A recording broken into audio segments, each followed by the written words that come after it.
पीर मकबूल बाजी साहब और यहाँ पर आए हुए उलमाए इकराम, एडमिनिस्ट्रेशन से आए हुए लोग और सिविल सोसाइटी और यहाँ गली भटोली चिल्ली तमाम लोगों को मेरा प्यार भरा सलाम, शुक्रिया अदा करता हूँ। मुझे बाजी साहब ने दावत दी थी कि आपने इस कॉन्फ्रेंस में बोलना है और सूफीज़म पर बोलना है, लेकिन चूंकि ये अल्लाह को मंजूर नहीं था, आप लोगों ने दूर दूर जाना है। और लेकिन बाजी साहब ने जो बताया, सूफीज़म का मतलब है इंसानियत, और हमें इंसानी कदरों को पहचानते हुए इस्लाम के अमन के पैगाम को और इंसानियत के पैगाम को आगे पहुंचाना है। और जैसे किबला बाजी साहब ने कहा कि अल्लाह तबारक तआला ने कुरान करीम में फरमाया कि मैंने इंसान को बेहतरीन तख्लीक किया, वहाँ मुसलमान का लफ्ज़ नहीं है या किसी और कौम का लफ्ज़ नहीं है कि इंसान को मैंने बेहतरीन तख्लीक किया। और मैं आपको ये कहना चाहूँगा कि चूँकि सूफीज़म पर बोलना मुझे लगता है महीनों और साल लगेंगे, और अगर आप हजरत अवैस करनी की पूरी उम्र और उसकी तालीमात को पढ़ेंगे तो पूरा सूफीज़म आपके जहन में आ जाएगा।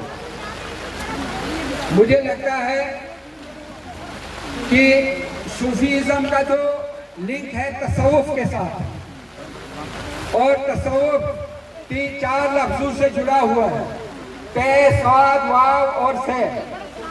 ते का मतलब होता है तौबा, गुनाहों से तौबा करना।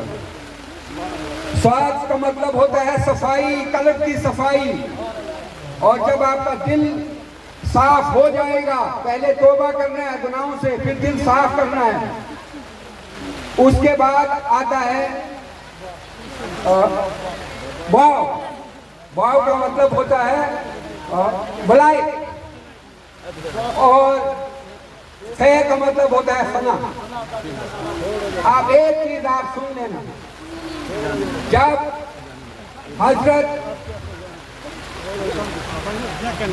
मंसूर बस्तानी रहमतुल्लाह के शागिर्द, बशीर, तो उनको जब कष्ट हुआ और वो अनिल हक पढ़ने लगे, जिस पर वहाँ के उस वक़्त के हुक्मरान ने उनको सजा देने का हुक्म दिया, और जब उनको 300 कोड़े मारे गए तो किसी ने पूछा मंसूर को कि फना का मतलब क्या है।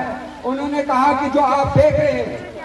फिर उसका कान काटा गया, नाक काटे गए, उसके अज्जा काटे गए, और फिर पूछा गया कि भाई फना का मतलब क्या है।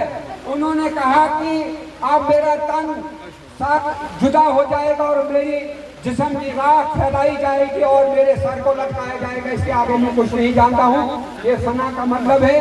तो मुझे बहुत आपका शुक्रिया, बाजी साहब का शुक्रिया, इसलिए इस तालीमात को हमने आगे बढ़ाना और इंसानियत को बढ़ाना।